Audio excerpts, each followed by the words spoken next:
Good morning dear students, आप सभी का प्रीवियस ऑनलाइन क्लासेस में एक बार फिर से स्वागत है। हम लोग कक्षा 10 के लिए पढ़ रहे थे वॉइस। तो हमारे जितने भी टेंस थे उनकी वॉइस हम लोगों ने देख लिया था पिछले वीडियोस में। अब हम लोग देखते हैं आगे इंपरेटिव सेंटेंस।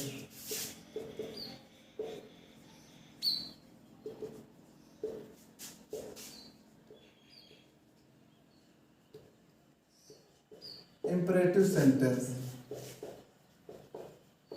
आज्ञा प्रार्थना सूचक वाक्य।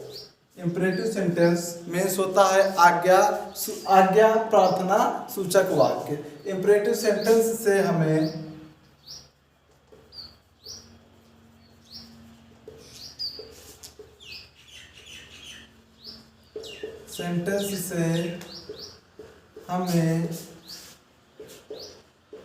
आज्ञा प्रार्थना निवेदन का भाव प्राप्त होता है। इंपरेटिव सेंटेंस से हमें आज्ञा प्रार्थना निवेदन का भाव प्राप्त होता है। जैसे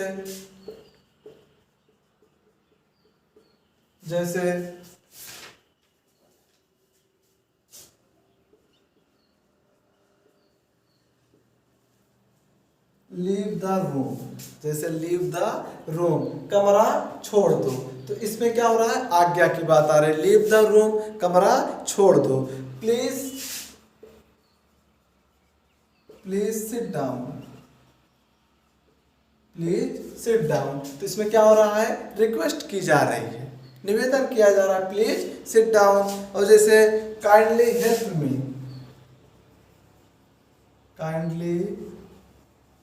मी, तो ये सब क्या हो रहा है, तो आज्ञा निवेदन प्रार्थना की जा रही है। तो अब इस प्रकार के वाक्य दिखेंगे तो इनका परिवर्तन हमें किस प्रकार करना है। इनका परिवर्तन हम लोग निम्न प्रकार से कर सकते हैं।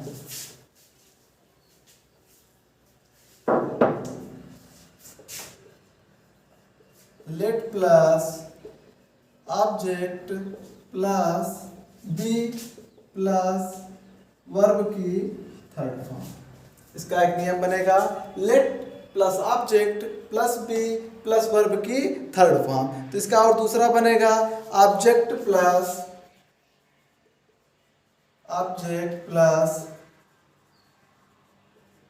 शुड बी, प्लस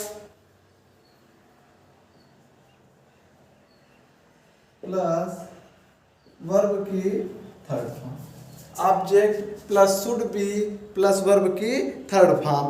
ठीक है, तो अब यहाँ देखिए एक ये बनेगा, लेट का प्रयोग करेंगे, ऑब्जेक्ट रखेंगे, फिर बी लिखेंगे, वर्ब की थर्ड फॉर्म। या फिर लेट का यूज ना करके जब इसका प्रयोग करेंगे, ऑब्जेक्ट रखेंगे प्लस फिर शुड बी प्लस वर्ब की थर्ड फॉर्म, तो हम लोग लेट का प्रयोग नहीं करेंगे। इसका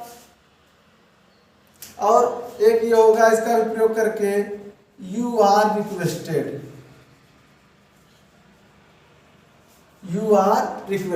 तो इसका प्रयोग होगा, यू आर रिक्वेस्टेड का भी प्रयोग करके इस प्रकार के वाक्यों की इंपरेटिव सेंटेंस की पैसिव वॉइस बनाई जाती है। चलिए हम लोग एग्जांपल के माध्यम से देखते हैं तो ज़्यादा बेहतर समझ आएगा। ये रहा हमारा अनुवाद करने का नियम, ये है, इसी के द्वारा हम लोग बना सकते हैं। तो आप लोग इसको नोट कर लीजिएगा।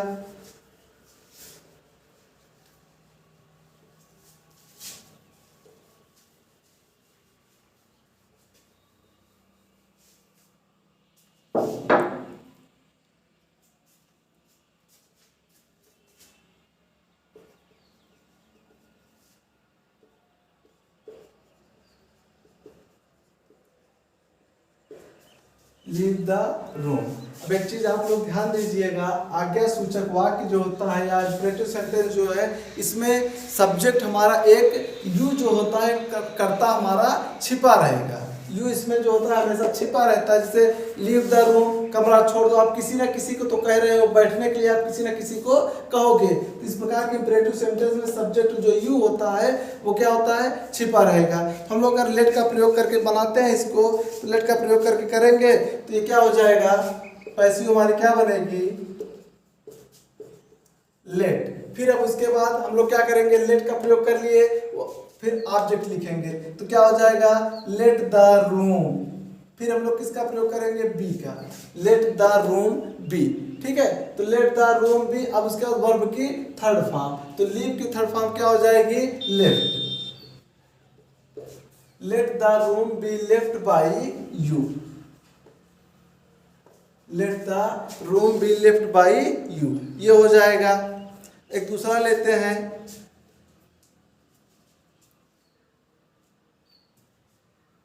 Bring a book.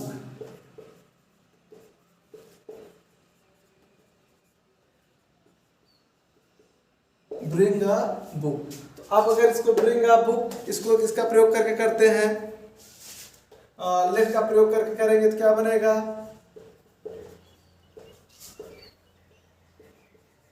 Let a book, let a book be brought.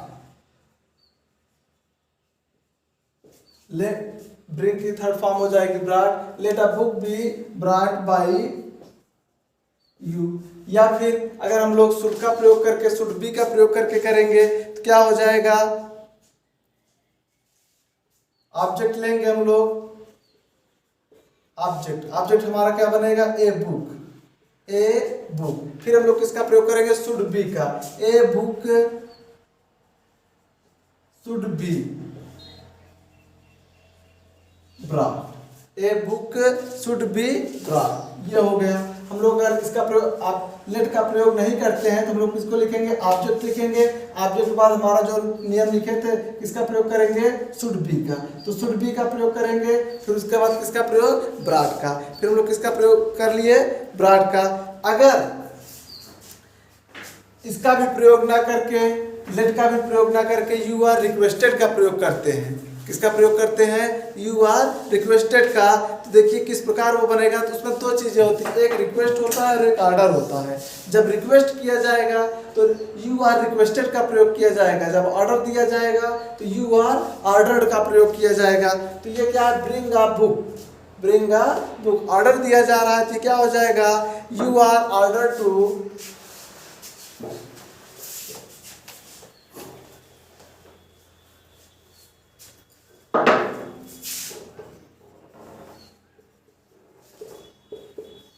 you are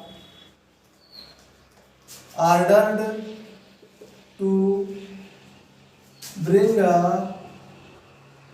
book, ये इस प्रकार बनेगा। तो इसको ध्यान समझने वाली बात है, बस थोड़ी सी बात कि यू आर ऑर्डर, फिर हम लोग टू जोड़ के जो हमारी एक्टिव रहेगी उसी को हम लोग लिख देंगे, you are order to bring a book. अगर यही रिक्वेस्ट किया गया होता तो यहाँ क्या लिख देते, you are requested to bring a book, ये हो जाता।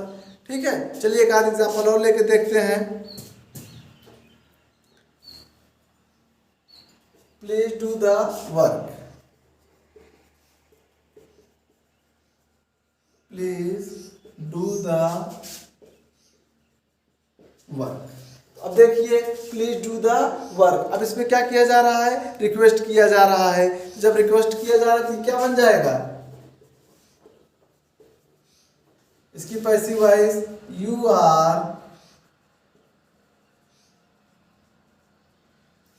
Are requested to do the work, you are requested to do the work. देखिए यहाँ प्लीज था, प्लीज की जगह पर किसका प्रयोग हो गया, यू आर रिक्वेस्टेड का, आपसे प्रार्थना की जाती है टू डू द वर्क, कार्य करने के लिए।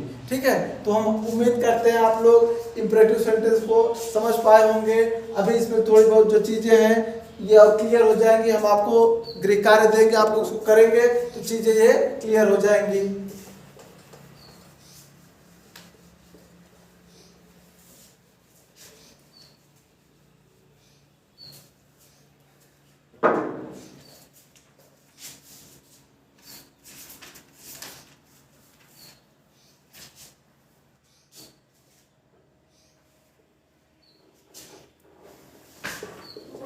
पहला है ऑलवेज